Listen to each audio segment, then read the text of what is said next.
loved your margin call, and I wonder about the difference from that movie with this.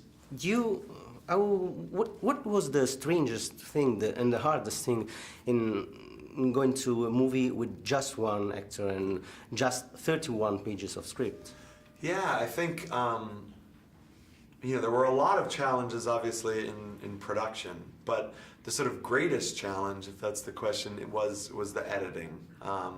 The editing a film like this together, it sort of breaks all the rules of editing.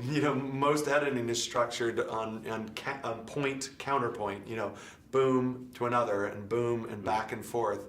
And obviously inherent in this project, there really is only so many times where you can kind of, go point, counterpoint. There's only one guy. And so the process of taking this film from sort of a almost 4-hour film down to something where I wanted it to be, which was this very tense kind of experience, while still maintaining the space that's needed to kind of communicate, someone lost at sea, was a very difficult. It was about a year ago now that we were really in the heart of the editing, and it was, that's when you started to question, what have I done? And we really had to kind of invent a new language to kind of, communicate how action, just basic action, took place. So that was sort of the most challenging, but it was also pretty crazy just trying to shoot a film where there's just one person every day, the same person.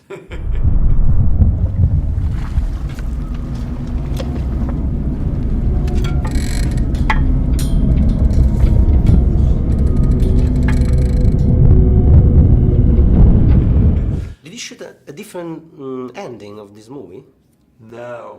The ending is, has been very specifically, it was, supposed to be very specific for any one audience member, but sort of 2 or 3 readings on it in its total. And so that was something that I wanted right from the beginning. I never wanted it to be sort of ambiguous generally, but for each specific audience member, I wanted them to have a specific reaction, even though that may be totally different than the person sitting next to you. But in a way, I think we all probably have a very personal relationship, if you've even thought about it, about what's going to happen at the end of your life. Mm-hmm. And it's been pretty neat for me sitting outside theaters as, married couples are coming out, and they can't believe that they each had such a different take on the way the movie ended.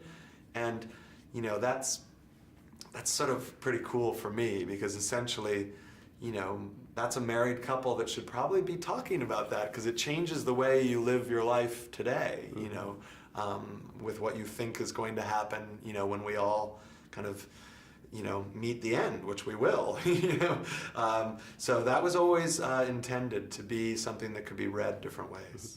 Do you think this can be considered a religious movie? Did you talk with Robert about this?